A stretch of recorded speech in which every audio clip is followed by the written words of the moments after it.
Hi guys and welcome to Fandom UB. My name is Shruti and in today's video I'm going to be talking about some very popular books that I'll probably never read. I'm saying probably because I'm not sure. I might change my mind at some point in time and actually go and read these books, but for now I'm 99% sure that I'm probably never going to read these books. And I have some reasons why, and they might be really stupid or whatever, but yeah, let's just dive into the video. The first book is Verity by Colleen Hoover. Now, I've heard so much about this book. There have been so many videos that have been made about this book, like some really good videos where people absolutely love this book, and then some videos that just completely bash it and talk about how stupid it is. My thing is that I just don't feel, intrigued enough to want to read this book. A lot of people have described that this book is very close to Rebecca by Daphne du Maurier, and that is one of my favorite books. I absolutely loved reading Rebecca. I thought it was so beautifully written and so atmospheric, and I absolutely loved it. To then read a book that is kind of based on that book but is not a very good version, yeah, I just don't have any interest. The other thing is I'm also just not interested in reading Colleen Hoover's books. I've read one of her books. I've read It Ends With Us and I quite liked it. But even after reading It Ends With Us, I didn't feel like reading It Starts With Us.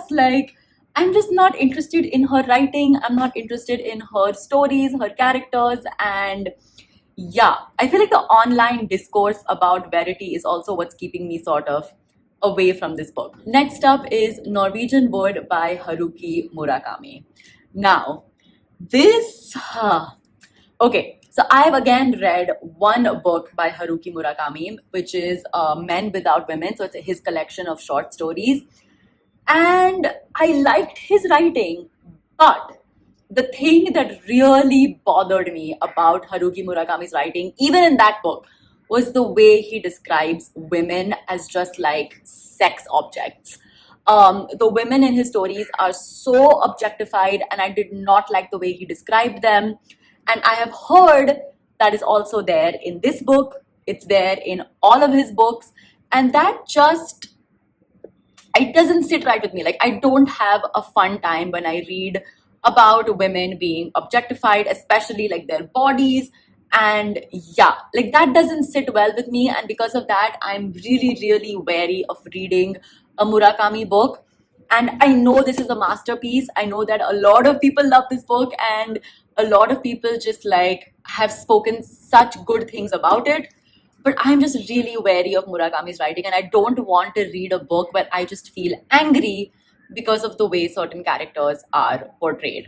Next is The Invisible Life of Addie LaRue by V.E. Schwab. Now, I love V.E. Schwab. She is one of my absolute favorite authors, but I don't know why I'm not interested in reading this book. I was very excited when it came out. I was really excited when it came out. And then I just found my excitement dipping. I don't know. I don't know why I'm just not excited to read this book. There is no reason. There is no okay, this is why I don't want to read this book. I just don't feel excited about it. And I don't know why. If there is a good reason I should read this book, if you guys can leave a very convincing comment down in the comment section about why this book is absolutely fantastic, then I might pick it up, because this is one of those books that I'm a little bit maybe, because I really love V.E. Schwab's writing and her fantasies are very nice. Her fantasy books are so good, but I just I've picked this book up and I've read the first chapter and I felt bored. I don't know. So yeah, I feel like I might give this a miss unless you guys tell me in the comment section that this book is really good. The next book is The Midnight Library by Matt Haig.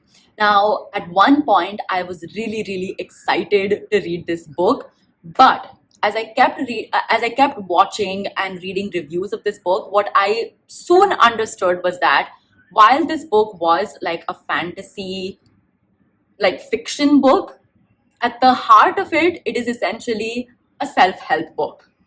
And yeah, it talks about mental health, it talks about issues like that, but there is a lot of like self-helpiness, like a lot of those characteristics to this book. It's a little bit preachy, and I do not like books at all which are preachy. That was one of the reasons why I hated The Alchemist.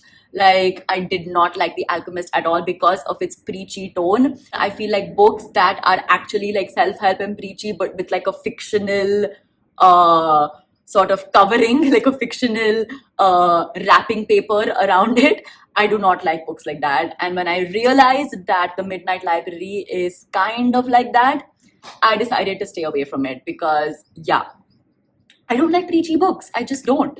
Next up is A Suitable Boy by Vikram Seth. Honestly, I'm not even gonna lie, the reason why I don't want to read this book is because of its length. Like, it is just super intimidating. I do not have it in me to sit and read 1,000-page book, even though I know it's supposed to be really well written, even though I know it's one of those like generational family drama books that is just very, very engaging. A lot of people have said that it doesn't feel like you're reading 1,000-page book because it's so well written, but the size, man, the size, it's very, very intimidating. That's what she said. But wow. But yeah. I don't know how to recover from that joke. But yeah, basically a suitable boy. The size of the book is it's very, very intimidating. And I don't have it in me to read 1,000-page book. Speaking of intimidating books, the next one is A Little Life by Hanya Yana Gihara.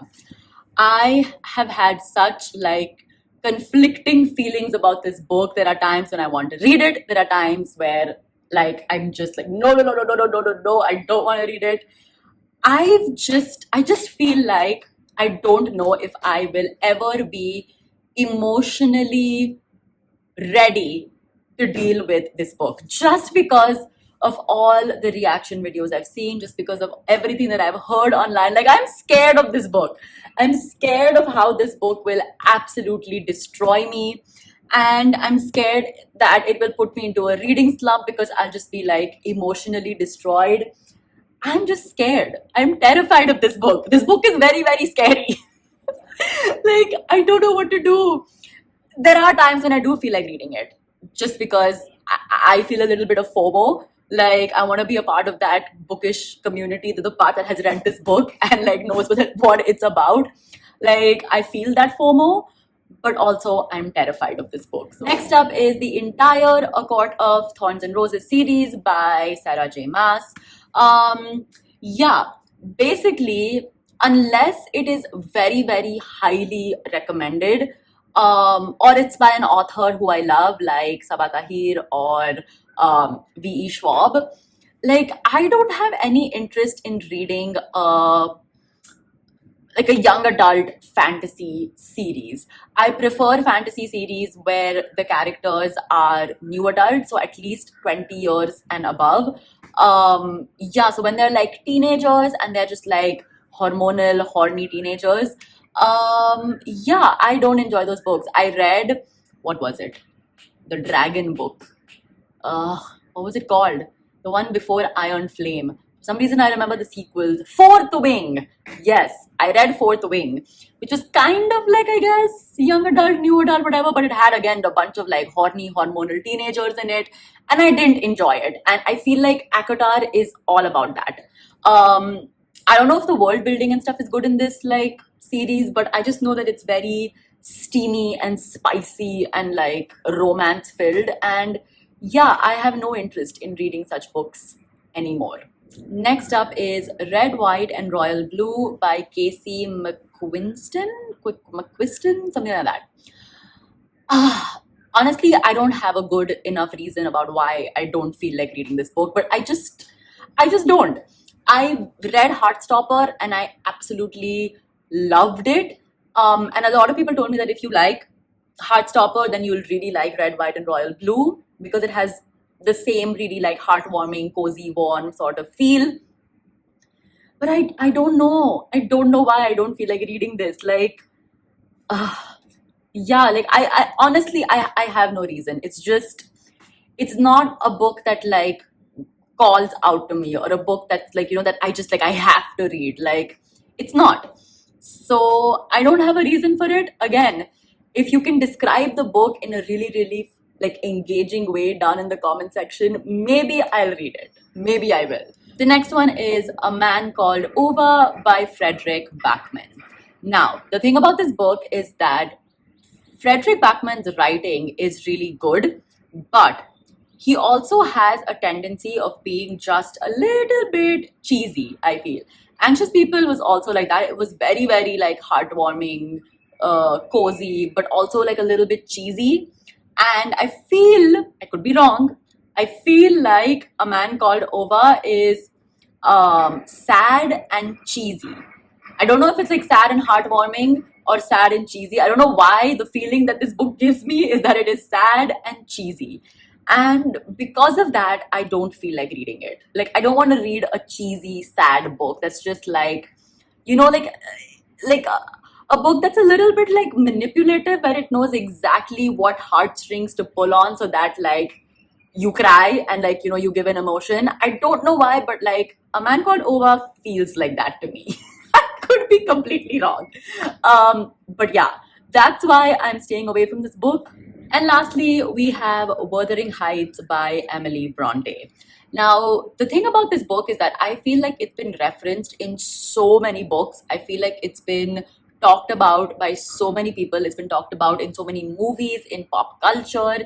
It's just been talked about so much. I feel like I already know the story, and I already know the characters, and I already know everything that I need to know about this book because of all the references and how much it's been talked about in like pop culture and everywhere. So I'm just not interested in reading the book. Like, I don't know.